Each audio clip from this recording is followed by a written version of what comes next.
in the heart of Enugu. Everyone knew Zara, but they didn't really know her. They knew her uniform, the loud neon-colored wigs, the skirts that were always a little too short, and the ever-present smell of cheap cigarettes that clung to her like a second skin.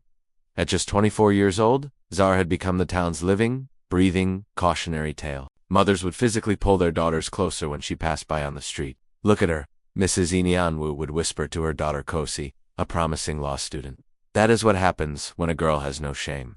She is a complete waste of a human life." Zara heard it all, every last word. She heard the cruel laughter from the women at the market and saw the looks of pure disgust from girls her own age, girls who carried heavy textbooks and dreams of a bright future. She'd just take a long drag from her cigarette, her face a hardened mask, and walk on. But behind her brightly painted eyes, a memory flickered, a memory of a different girl. A girl named Zaramaka, who once loved to read poetry and had a mother who always smelled of lavender and fresh soap. The world saw a useless girl, but the earth itself remembered the tragedy that had created her. When Zara was only 12, her father was tragically killed in a violent communal land dispute.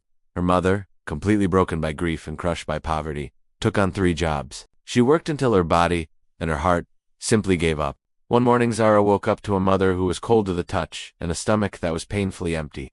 With no family to claim her and no money for rent, she was thrown onto the harsh, unforgiving streets. She begged until she was bruised and sore.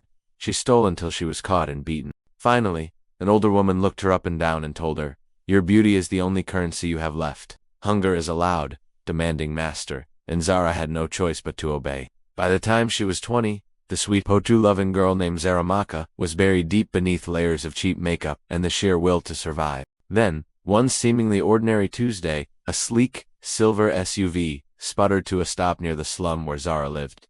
A man named David, a successful tech entrepreneur from Abuja, stepped out, looking completely lost and out of place. Immediately, some local boys started to circle him, sensing an opportunity, but before they could harass him for money, Zara stepped forward. She didn't ask for a fee or try to hustle him. She simply showed him a shortcut to the nearest mechanic's shop and waited with him, a quiet guardian, making sure no one robbed him. When the car was fixed, David tried to hand her a thick wad of cash as a thank you, but Zara surprised herself. "Just buy me a loaf of bread," she said, her voice barely a whisper. "I'm tired of taking money for nothing." Intrigued, David didn't just buy her bread. He took her to a small, quiet diner, and for the first time in 10 long years, the words tumbling out about her mother's death, her father's absence, and her own lost dreams of one day becoming a teacher. He saw a prisoner of circumstance, trapped by a life she never chose. David didn't just give her money that day. He gave her a bridge out of her old life and into a new one. Over the next year, he supported her, helping her leave the streets for good. He paid for her to finish her secondary education and then enrolled her in a prestigious fashion design academy in Lagos. Back in Enugu, the gossip reached a fever pitch. "She has used juju on a rich man," they cried, their voices dripping with envy and disbelief. But Zara didn't look back. She couldn't afford to. She traded the neon wigs for elegant braids and the short skirts for measuring tapes and fabric shears.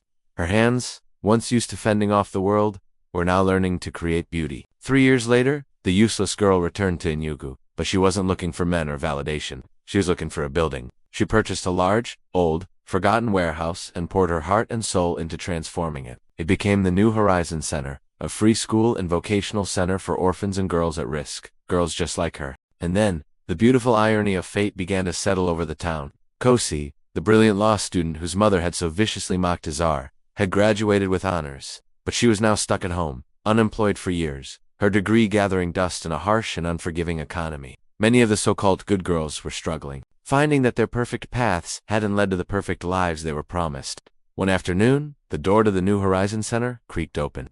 In walked Mrs. Nian with a very same woman who used to practically spit on the ground when Zara passed. She was holding the hand of her youngest daughter, who had recently dropped out of school because the family could no longer afford the fees.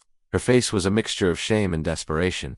Zara looked at the woman who had called her useless and a waste 1,000 times over. She saw the fear in her eyes, but there was no mockery in Zara's heart, no desire for revenge. Instead, she knelt down, took the little girl's hand, and said with a warm, genuine smile, "Welcome.